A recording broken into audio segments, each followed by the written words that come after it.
Hey, Chris Shea here. I just wanted to share something with you that I've been learning and wrestling with over the last uh, 2 months or so. And it's come from a book, you've probably heard of it, called The Seven Habits of Highly Effective People by Covey. And there's a reason why this book is as popular as it is.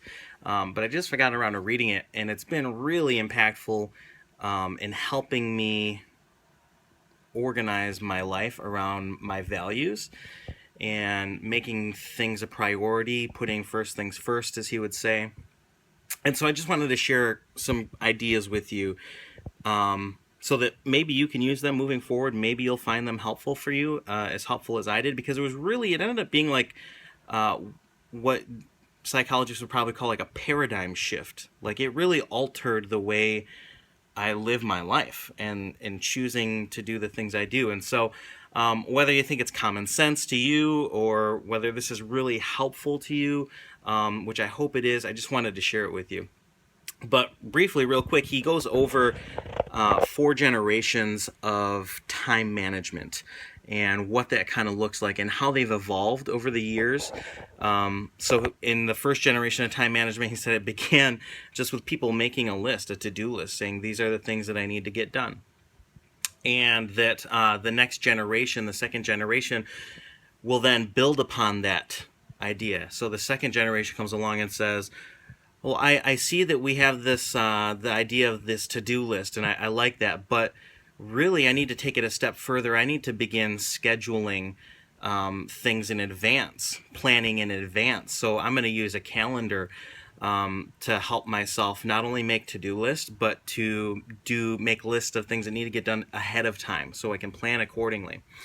And that the third generation, kind of the generation that we're living in now, says, whoa, whoa, whoa, these are great ideas. We like the idea of making a to-do list. We like the idea of planning ahead of time. Those are great, but it's not enough just to make a to-do list. We also need to prioritize. Okay, so not only am I going to make a to-do list, but I'm going to take a look at the items on that to-do list and say, okay, what are the things that really need to get done? What are the things that are really important to me? And I'm going to put those at the top of my list. I'm going to work on those first. And the other things, taking the dog out, getting the mail, those will happen consequentially. But I really want to focus on what's important. And furthermore, there's goal setting involved in that. So as you're making your calendar, you're setting these goals that you have for the month or the year, and you're trying to achieve them because those are your values, those are your goals. And so that's kind of the generation that we're in now. And Covey suggests that we're breaching a fourth generation of time management, which he would actually say is more involved in just self-management. Because our generation now has been living in that third generation of time management, and they feel this pressure, this burden of just being really arduously scheduled, where everything has to be planned, everything has to be written out, everything has to be known in advance. And, if you ask me if I can go out to a movie next Friday, I'm like, let me check my calendar so I can write you in. And so we feel like we've lost this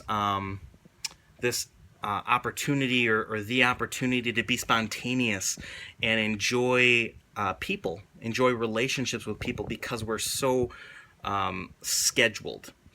And so there's kind of this pushback that we're experiencing right now. For this reason, he suggests that this fourth generation of time management is not going to be time management, but more self-management. And in order to do that, he puts forth this visual called the time management matrix, which I found really helpful, and I found to really make a lot of sense. And it's categorized, or it's made off of a kind of an axis of urgency and importance, and that's how you really break down and begin to realize where the activities that you're doing fall into your life. So I want to show this to you guys real quick. Here's the whole thing. This is the time management matrix. You can see there's 4 quadrants, and here's the urgency up here, and here's the importance side there. And so quadrant 1 is the crisis quadrant. Okay, these are things that are urgent and important. So these are things that are important to you, but they're urgent, so they're pressing problems. They're deadline driven. Can't get away from these things. Over here, we have things that are not urgent but are important to you. And so these are the things that are like your relationships, preventional activities, recognizing new opportunities, and planning and having recreational things. This is where Covey suggests that we should be spending most of our time focusing on quadrant 1 or quadrant 2. Quadrant 1 activities will always come up. There's always going to be diapers that need to be changed and phone calls that need to be answered, whatever. But that we should always come back to quadrant 2, and this is really where we should spend most of our time. Here's where it doesn't get fun anymore. Quadrant 3 is something that's urgent to take care of, but not really important to who you are and what your goals are. So these are interruptions, right? Calls, mail meetings, popular activities. And over here in quadrant 4, man, this is just busy work. Okay, these are time wasters.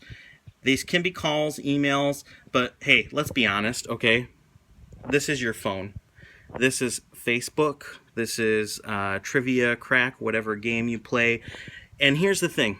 They're pleasant activities, right? So these are still things that you enjoy doing.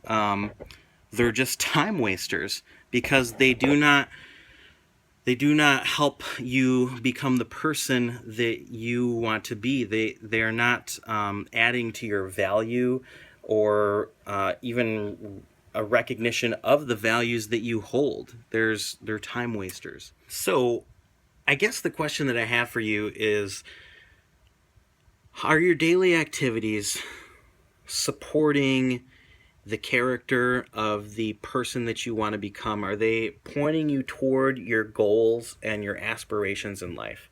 Are they quadrant 2 activities, or are you spending more time than you should in quadrants 3 and 4? This tool, the time management matrix, was really helpful for me in analyzing my activities, daily, weekly, monthly, whatever, and seeing what I was investing in furthering the person that I am supposed to become. And it was eye-opening. And so it's created a lot of change in my life. And so I want to ask you the same question, but let's flesh this out a little bit. Let's just talk about a couple activities. So for me, quadrant 2 activities specifically are my spiritual life, my family life, and my health and fitness now. This is kind of a new endeavor for me again, focusing on my health and fitness. And so let's play this out. Let's see what it looks like. We all know what quadrants 3 and 4 are, right? The distractions, the busyness. Let's see, as a Christian, okay, so let's talk about the spiritual life. In my life as a Christian, okay, there are some quadrant 2 activities that I should be partaking in. I should be reading my Bible. I should be praying. I should be focusing time with God, and it's a desire of my heart to do that. Okay, but it's very easy to say, well, I want to do that, but I'm a very busy guy. I got a lot of things going on. I'm kind of a big deal, right? We kind of get that. And there's also the temptation to say, well, I would like to read my Bible, but my Facebook notification just came up and someone liked my comment, so I gotta go look at that real quick. And then, you know what it's like, once you pick up your phone and open Facebook, like, the original intent isn't there, and you just start scrolling and scrolling, or YouTube watching videos, whatever it might be, right? There's distractions all over. But let me tell you what happens when you don't focus on quadrant 2 spiritually. You go through the week, and you come home each day drained, tired. You don't have energy to invest into your family, into your kids. You just want to check out. Like, I punched my clock at work, and now that I'm done working and I don't have to focus anymore, I need to veg out. I need to relax. I need to have a Netflix binge, whatever it looks like for you. And I know you can probably relate. Um, and we go through that day after day throughout the week until Sunday comes around, and then Sunday we realize, oh man, this is a crisis moment now. Like, I am, even just spiritually, I'm drained. Like, I feel like I've got nothing left. And so we go to church on Sunday, and we're seeking God, and He's diligent to deliver and speak to us, and we love hearing from His Word, and it's motivating, it's inspiring, and you leave there like recharged, right? Like spiritually recharged, ready to live your life for Jesus, and then the cycle repeats. Why? Because you're not plugging in, you're not doing quadrant 2 activities spiritually. Because this is more of a recent issue for me, let's talk about the health and fitness life, right? The health and fitness aspect. There are quadrant 2 activities in your health and fitness. You should be exercising. You should be eating right, making healthy choices on a daily basis. And so when we don't do these things in quadrant 2, eventually it's going to erupt into a crisis moment. And there are reasons why we don't do that, right? We are busy. We're busy doing other things. We don't have time as a mom, as a dad who is a full-time worker, to do this. As a nurse, do you have time? You spend so much time caring for other people. Do you have time to care for yourself? No. So we have these quadrant 3 and 4 distractions when we should be focusing time in quadrant 2, and when we don't, it thrusts us into quadrant 1, where there's a crisis moment, a moment that needs to be dealt with right now. An injury of some kind. Maybe it takes the form of a heart attack, something possibly fatal. I mean, life-changing stuff, right? Cancer. All these things thrust you immediately into a crisis moment that probably could have been prevented if you just focused on quadrant 2. And Covey would say that the point of this, the point of living in quadrant 2, is that the ultimate goal is that everything that we do, all the activities that we invest in, are, again, they're intrinsic to our core values within, and that they are pointing us in the right direction, keeping us on track to meet our goals in life. And so I guess, again, that's the question that I have for you. Are your activities, are your daily activities doing that for you? If not, what needs to change? Something needs to change. And secondly, his point is that when we do this, we can be more present in each moment. We can honor the people that we're with. This is kind of hard to explain, but so basically, when I'm at work and I'm focusing on work and giving all I have to in the workplace environment, I can leave that there, knowing that I did my absolute best while I was there.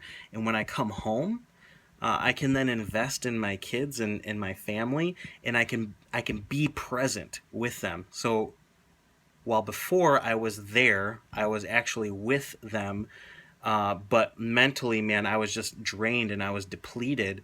Now I can actually invest and love on them in an active way, and I have more to give to them. So I can be more present in that moment. I hope that makes sense. The same thing with my workouts. If you're an exerciser, you know that there are times when you're just going through the motions, and your heart's not in it, and you're not getting the best out of the workout that you could. And the same thing is said spiritually. You can go through the motions. Your walk with God can become religion, where it's just the things that you do. You're going through the motions, it's traditions, and it doesn't really mean anything to you because you're not present, you're not actively engaging in it. So, I say all that to say this. I hope this helped you. Otherwise, you just wasted like 10 minutes of your life, and I'm sorry for that. But if it did, I want to know. I want to know what you liked, what you didn't like, what do you agree with, what do you disagree with. How does this help you in moving forward in achieving your goals, and what does it mean to you? If there's anything that I need to know, if there's some more resources I should check out, please share them. I'd love, I'm still growing in this area, and I would love to hear your insight. Um, what do you think about this? Let me know. If you like this video, give me a thumbs up, like the video, and then drop a comment down below so we can get in contact. God bless you guys.